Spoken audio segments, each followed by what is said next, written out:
Thanks for joining us today on Ishmael Interactive CX Pod. We are so excited to talk to Alan Brouilette, former Chief of Staff of 18F, and hear how he moved that very technical organization to one that had a longer term and more human-centered view. So before we get started, it seems right to mention the Human-Centered Design Guide series.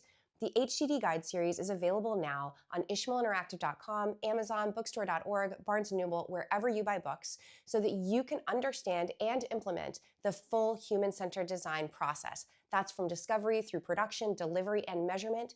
It's all written down for you on ishmaelinteractive.com.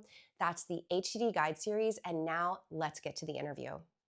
Hi, everyone. This is Aaron Myers from Ishmael Interactive, and I am joining you here on another of our speaker series. Today we have Alan, the former Chief of Staff of 18F. Alan, introduce yourself. Let us know some of your experience and where you're coming from. Absolutely. Alan Brouilette, he and him. I was 18F's Chief of Staff for exactly 7 years. I worked there for 9.5, and I came in from the cold. I had never been a Fed before. I had never thought about public employment. I had come out of the private sector, ESPN, ABC. My degree is in broadcasting. I worked for Ameriprise. I worked for GoGo. When in the middle, let's see, about 2014, middle of 2014, I was teaching, and a friend of mine who was a designer called and said, I just interviewed with an outfit called 18F. What they are doing you would love, and they don't know it, but they need somebody like you. And God bless her. I think it was a good call. It certainly was a good call for me. She was right. I loved it. I think the organization I got along very, very well. We did a lot of growing in the same directions at the same time, which was nice. Excellent. So I want to start this conversation a little bit on your background, because there Hit are me. some very unique components you've captured in that transition. At 18F, which we'll get a little more into down the road in this conversation, you were chief of staff.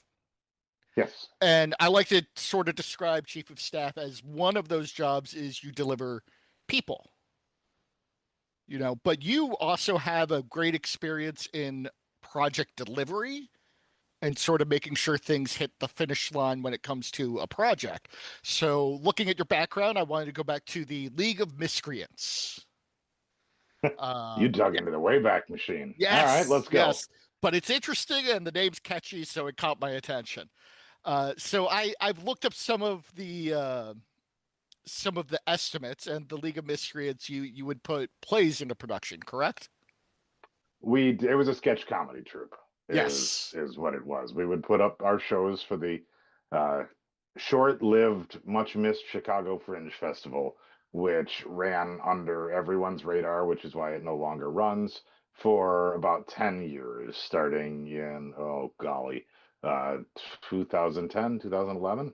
And we did 7 shows in a row. We put something together the first year and had such a great time, all amateurs, all messing around, that we went back and did it year after year after year. It was glorious. A lot of fun to do that.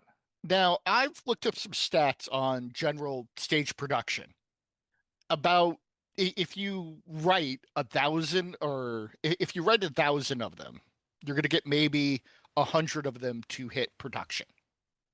Okay. And if you get 100 into production, maybe 10 of them will actually hit for profit. You hit for profit 3 different times, which is unique and hard to do. What's your secret to delivering, to getting those things over the finish line? Because that's not easy. No, this is the truest answer probably is that we weren't looking for all that much profit. We made enough, we would do Yeah. the show. We put on a Christmas program. It was what it was during the time that there was a mania on Comedy Central for roasts, the old Friars Club kind of. Dean Martin Yes. is such a I met this guy once upon a time in New York City, and can I tell you, does this guy drink? And we did them with fictional characters, which were fun. So at Christmas time, Oh, I we did like that. Santa Claus, that sort of thing. It was a tremendous kick. We had a lot of fun doing it, and we would put it up. So at Christmas time, like we'd do 4 shows in a theater, and we would, I don't know, don't think everybody took home more than a couple $100, but we got good audiences, we got good reviews, we had a great time. Is everything I could have possibly wanted out of it. The delivery question, just because I'm aware, I mean, we could talk about, Yeah. you want to turn this into a sketch comedy podcast, I am here for that. But you asked an interesting question in, Yeah. I know you showed me the questions ahead and said, how did you deliver this? And there is an answer. I was an agile coach before I came to 18F. I was teaching workflow and collaboration, Kanban, agile, how to get things done and how Right. to get things done together. And I had never thought of it as tying into the theater aspect of things. But part of the idea is that I didn't worry about getting superstars. Everybody was talented, everybody was funny. I didn't worry about superstars. We didn't worry about names. We didn't worry about how good a thing is. Get the idea out into the crowd as fast as you can and start playing with it. I have a lot of That's agile, half-baked baby. ideas. It's very agile is one of the few things in life that I heard about and I thought, oh, there's a word for the way I do things already, sort of instinctively. I did. It's Yes. like if you've ever been diagnosed, I have tremendous ADHD, and reading the symptoms of ADHD, I thought, oh, okay, yeah, this is. I thought this was just my resume, but this is a pretty good description of me, and it's from a book that's by someone that's never heard of me at all. Yes. The, the Agile is obviously based on just get an idea out there and start improving it. Learn by failing, and we were Yes. great at failing. We were great at screwing things up. The other forcing function that worked really well doing theatrical things was we had to put something on. The show must go on is the best life advice there is.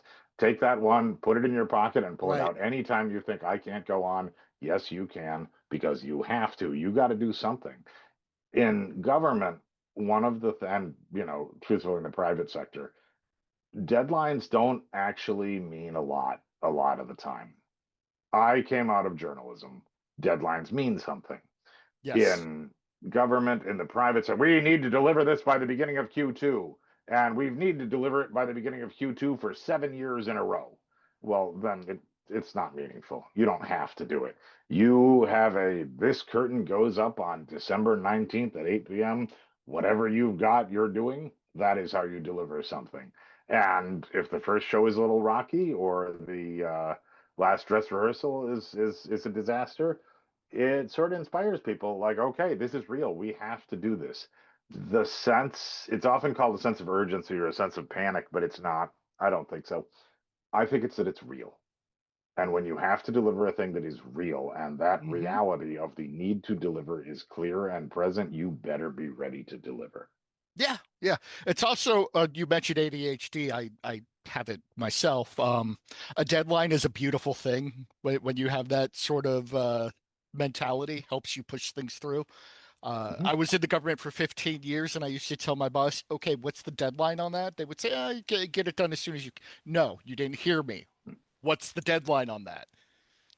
Gotta have one. For, for me, the deadline has to be real, though. It can't be Yeah, a fake. The end of the fiscal year is a deadline.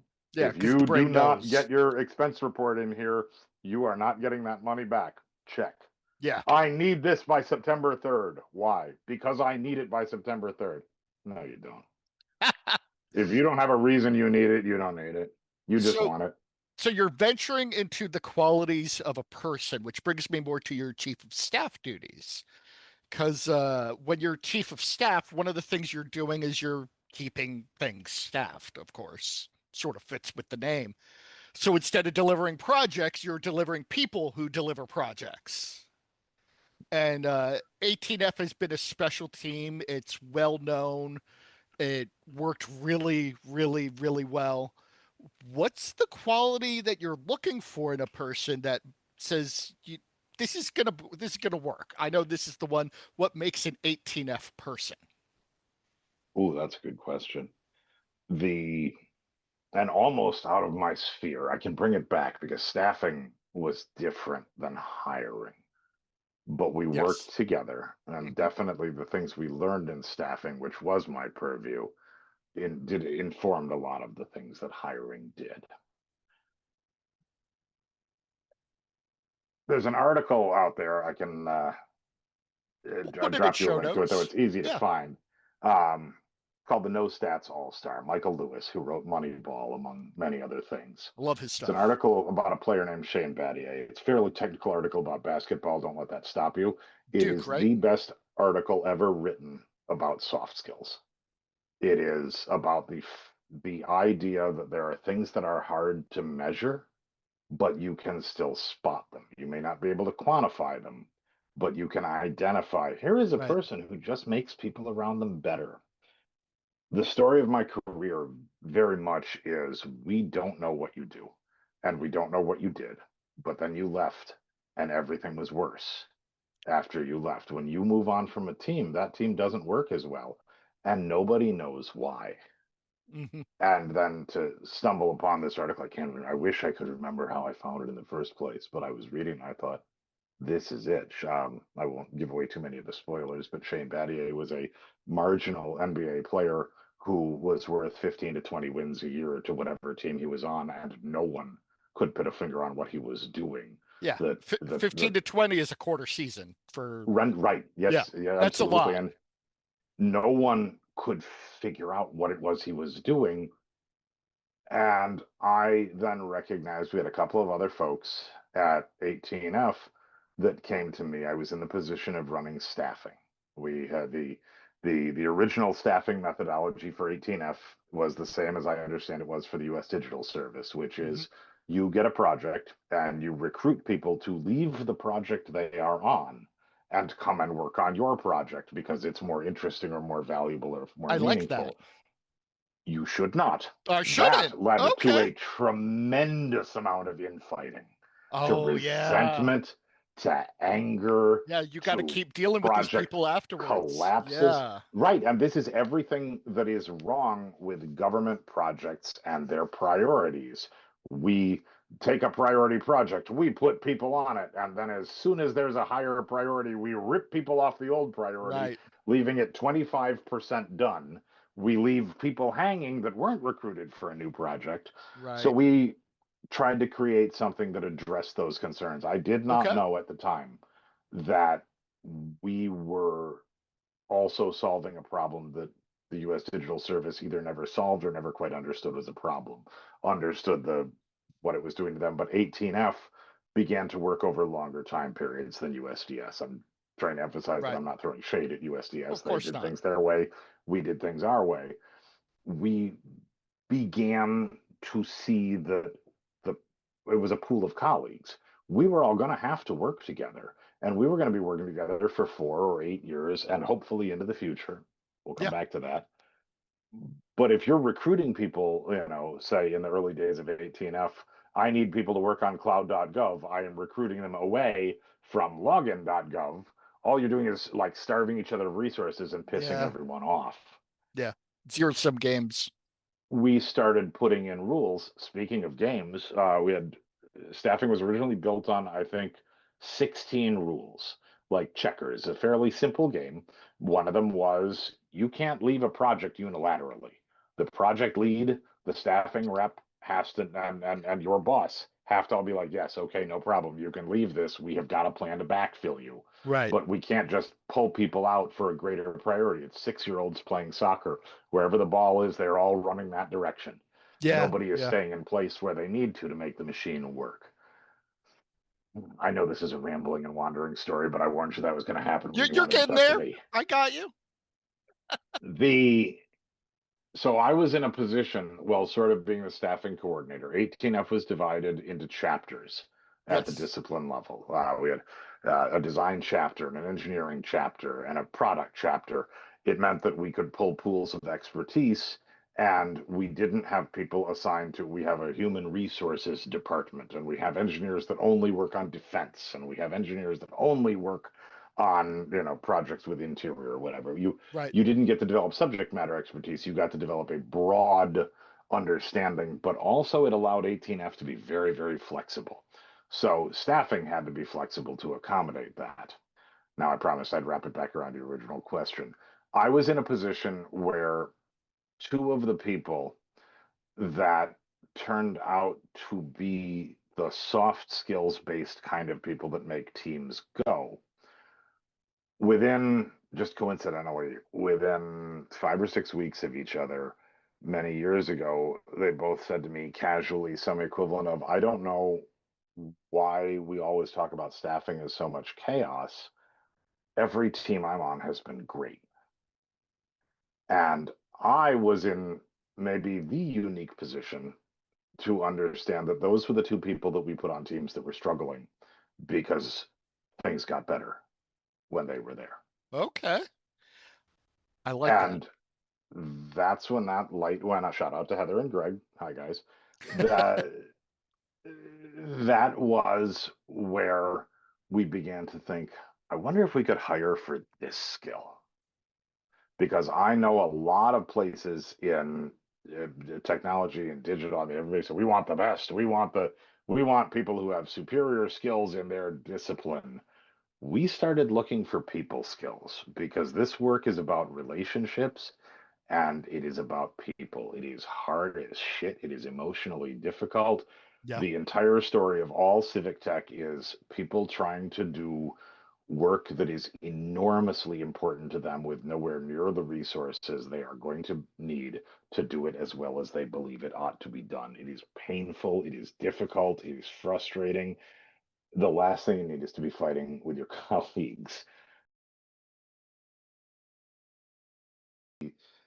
Silicon Valley wizard engineers that showed up this time instead of the Silicon Valley wizard engineers that showed up 10 years ago that made Yeah. everybody else mad and then got blown out this time when the next round came through. The they were interviewing our staff. They were interviewing for technical achievements. And one of the things we're pretty sure happened is that they began to realize, oh, these people are not schmoes. These people really know what they're doing. You have some superb engineers here that could make them nervous, but we have had, and there are some still there, some really, really talented people, but who were motivated by something other than winning and being the greatest and Yeah. maybe an IPO, but who thought, I'm a really gifted DevSecOps. I'm not a technical person, so I think that's a thing. DevSecOps engineer. Right. I'm sought out by companies all over the world, and I want to like have a dog and a couple of kids and coach a little league and go home at 5 o'clock and leave my job behind. I don't want to work 18 hours a day to prove that I can cut it. Right. I just want to do a thing, or I want to do some good, or I want to do something besides make some money for somebody else. Right. Oh, I like it. And I like it. that doesn't make them dumb. That just makes them different. Differently motivated. Yeah. Yeah. Yeah. I like that. So, full transparency for everybody in the audience. I never worked inside to 18F. My interactions with 18F were very limited.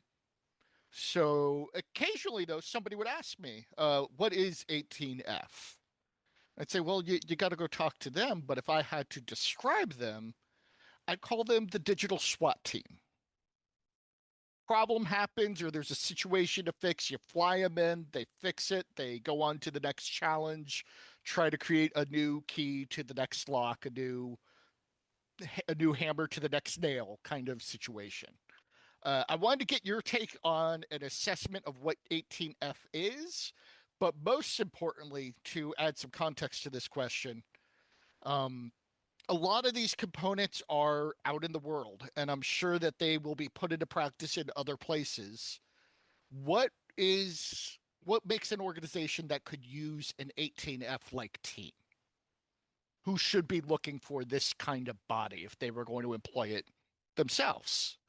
I will answer the second question first Yes. because it's a very much a layup of an answer. There is a bonanza of talent out there right now that, to quote my friend Kate, absolutely should not be available. These people should not be looking for work. They should have Yes. work.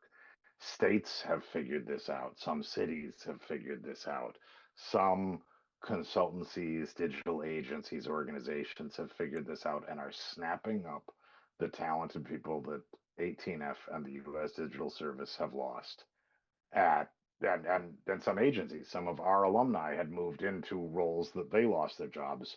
These people should not be available. They are, Yeah. and if you have the chance to grab them and figure out how to use them, because 18F folks that came out of 18F know how to do this work in a sustainable and humane way. That is the what you should be looking for. Is if you get somebody that wants to work with you and they came from our shop, they know how to do the work you are trying to do. It may take a while to fit in, it may take a while to find their feet. That's okay. We were raising a different kind of person. Okay. That is the answer to the second question. The first question, again, was you think of 18F as the come in, fix the problem, get out kind of model, and you're looking for my take on it, as I I know I understood your could be question. wrong because my exposure to 18F was limited. And I Mm, want to be ready, especially when your interview hits the airwaves, to be able to tell people what 18F actually is. You are, you were not wrong. You are now more out of date than wrong. 18F originally thought it was going to be a come in, quick strike, fix things, get out. US Digital Service was that and is that. USDS and 18F, I keep referencing USDS because they crawled Yes. out of the same primordial soup. That primordial soup is now 10 years old, 12 years old, which in this game is 75 years old. Right. And when I have been fairly public at this point that the first generation of federal civic tech has run its course, and it is time to learn from the things they did and didn't do, and not make the same mistakes again. One of the mistakes that I would like not to see again is the get out of the way morons. The geniuses are here. I had referenced a little bit earlier Doge being the wizards from Silicon Valley that came in to fix everything with code. That's who hired me. When I came in 10 years ago to government, it was the geniuses who were going to come in and fix everything with code. They were a little bit more polite. The real difference between the early federal civic tech folks and the Doge kids that came in was that when the predecessors and forebears of 18F and USDS were told you can't do that, it's against the law, or it's against the rules, they sulked away and didn't do it, or they tried to find ways to end run it instead of just ignoring, Right. you can't do that and doing it anyway. But if you shot some of those early founders full of sodium pentothal and said, if the president had said to you, I don't care if it's illegal, do it anyway, would you have been pleased? In 2013, 2014, I suspect the answer would have been yes. Right. They very much would have forged ahead. So there is a degree of the Mayan calendar has come all the way around and reached the new year. And here we are with the original Silicon Valley geniuses organizations getting blown out by the next one. And good luck to them. I wish they had asked us more about what we tried Right. and what worked and what didn't. I remember seeing Elon Musk mention, something about how you don't understand what kind of salaries these people have given up to come here. And I thought, oh gosh, chapter two.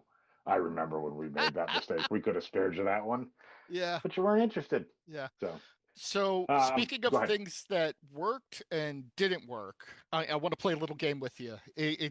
I'm a sports nut. I love talking sports, doing baseball research, got all the certifications and all that. And there's a game people play called Start Bench Cut.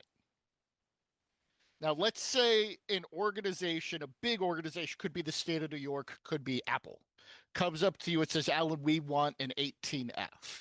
Here's your chance to do it again from the ground up. What do you take from the previous lessons and emphasize your starters? What do you take, but maybe not emphasize as much, your bench? What do you cut? All right. It's a good. I like the framing of that question too. Um, to let me tack something onto my answer to the previous Oh, question yes, because absolutely. it'll help frame this one. Your answer to what is 18F is that I gave you is only half complete. It's outdated. Yes. Okay. Um, what it became eventually was a school. it was a proving ground.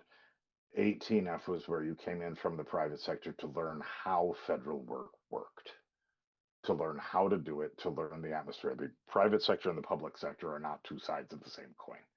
When you hear someone say we should run the government like a business, that makes a lot of sense. If you have never tried to run a business where you Yeah. weren't allowed to make decisions like I don't want that customer, or Right. I'm not allowed to increase my supply in response to demand. Yeah, it doesn't work. It it's not that it doesn't work, it's that it's not even an option. But the real goal was that in 3 or 4 years, you would leave 18F knowing how to do. You understood procurement, you understood government employees, you understood how to approach people, you understood how to make this work sustainable, how not to burn yourself out. The people that we taught how to do things, that Right. is that's 25 or 30 years of influence. That's the Absolutely. important product. The We used to say, and with the admission that this was mostly me that tried to get this ball rolling, the alumni network was the most important product. The real influence of 18F was going to be 10 years down the road when, the head of the digital service of the state of Pennsylvania could make a call to the head of the digital service of the state of California, who could call the federal CIO, Right. all of whom knew each other from the same network of 18F alumni, and we could solve problems that way instead of having to figure out how to impose problems from a small office of 100 people in Washington, D.C. It was working and it is working. That we got whacked in the middle of the night by Doge in February of 2025 just proved that that was the right thing to do. There couldn't have been a better ending to the 18F story. They sent 92 people with chips on their shoulder into the world and pissed off and lit up the entire alumni network of people who had once Yeah. believed in or worked for that organization. And, and game on. Now we're all out there. Okay. Well, So to building yes. to your sports question, and I'll Yeah. pause here so Anna can edit it. Start bench 3, cut. 2, 1. Start bench cut. If I was starting an 18F cold for a new country, humility comes first, understanding that you are entering somebody else's atmosphere. You are trying to help them, you are trying to teach them, you are trying to share knowledge you have into a world about which what they have much greater knowledge. Understanding that there is mostly a reason for the way things are, even if it's not a good reason, even if you don't like it, even if it doesn't make sense, it makes sense to somebody. Right. I think that's important. I think there was too much emphasis on technical skill. I think there was far too much bragging and too many promises. I'm not quite sure it was overconfidence. I wasn't there for that. But the idea that you could just swing in and fix things, that the problem was a lack of technical knowledge, it was not. There was, even in the places where there wasn't technical knowledge, that was not the core problem. I Right. know that it's very popular to say the problems are procurement and hiring with government IT. Maybe. Um, the third leg of that problem is that people are very constrained by overlapping series of rules and policies, and their job is to keep things safe.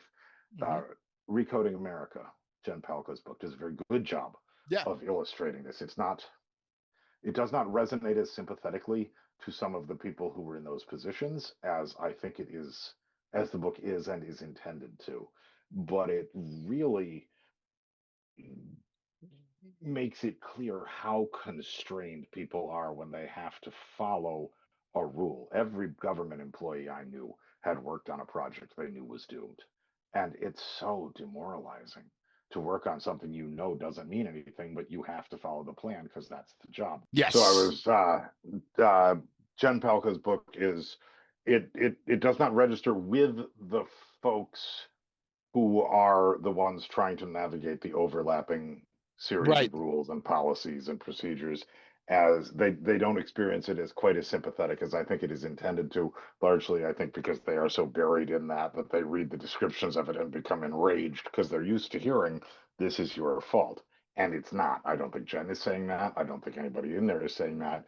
but it's very easy to perceive it that way from the outside. The bureaucracy, the slowness, the ponderousness of bureaucracy is an evolved defense. It is an attempt to make sure that the politicals cannot just come in and have whiplash chaos of everything they want to do all at once.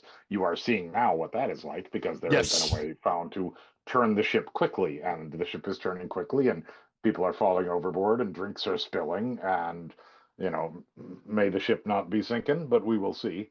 The things that the the ponderousness means is that you can't make change too quickly. That's what it's for. Whether or not that was a good idea can be debated, but the people who were enforcing that system didn't invent it, nor were they the cause of the necessity for it. So Right. more understanding of the people operating a system that is not designed in any way to understand software. All of that swagger ties up in probably the biggest thing I wouldn't do if I was starting a new thing, which is announce with great fanfare that I was starting a new thing and that it was going to solve everything and it was going to change the world and it was going to fix everything. And probably, if I were starting one of these things, would not say a word until we had started to make some progress. Whereas with great fanfare, all of these things that come in, now you've got eyes on you, now you've got pressure, now you're well known, now you've got people asking, hey, weren't you going to fix everything? Wasn't everything solved? Is it all solved yet? What's going on there? There was so much fanfare and so much enthusiasm and so much misunderstanding. Get in and understand your environment and then talk about what you're going to do. Don't talk about what you're going to do and then go in and see if it's feasible. Yeah, I'll also say I remember being in the EPA at the time when the announcement was made and all of that was going on. And the other part of the fanfare is it does make it harder to sell the services to the people who are already in the machine. You know, Sell in the sense of convince them of the value. convince them of the cooperation. You want to talk with them, you want to deal with them. It's You've got to come in and build the relationship first. You must build your relationships before you need them.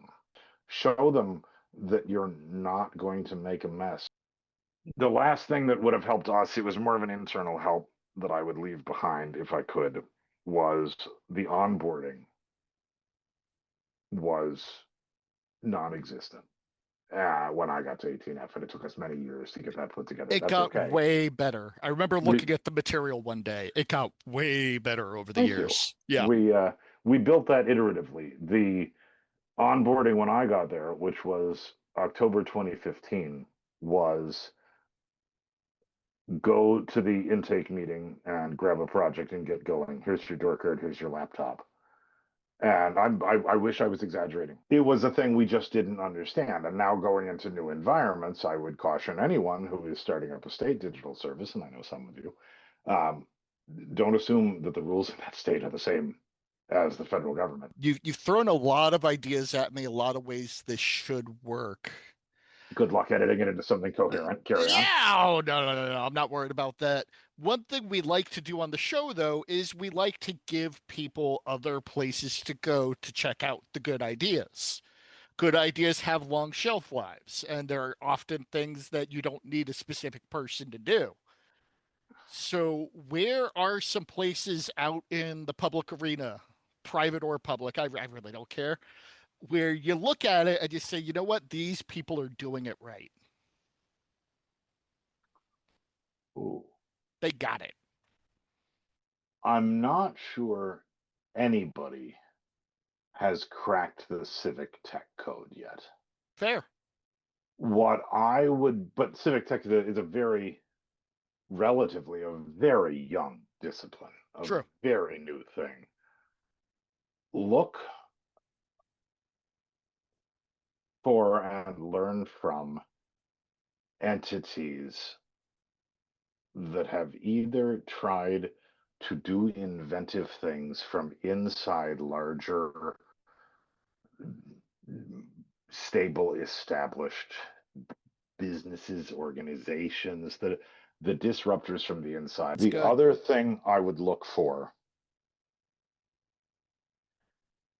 if I were looking for who's doing this right, who understands what you have to do, is I would look at people that have had unaccountably long careers in the same industry, because you must keep reinventing yourself. You Right. must do something different. That's You, if you that want to makes a stay lot of relevant, sense. Yeah. you gotta change.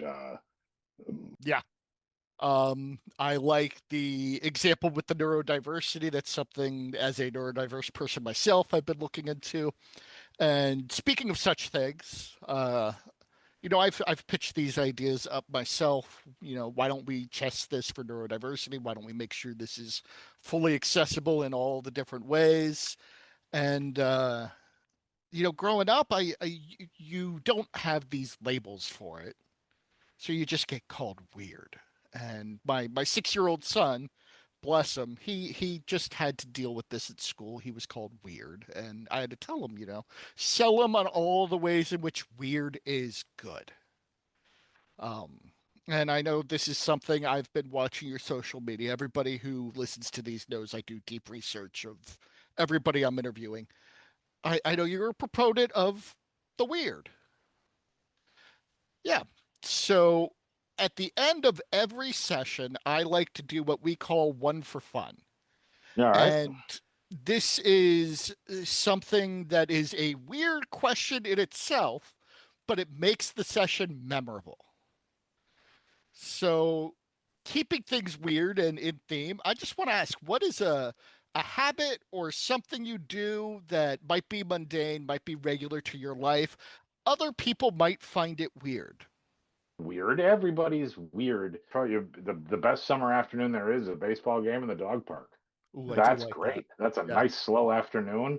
Is it weird that I'd rather hang out with a bunch of dogs than hang out with a bunch of people, or go to a party, or go to somebody else's barbecue and make small talk about things? I don't know.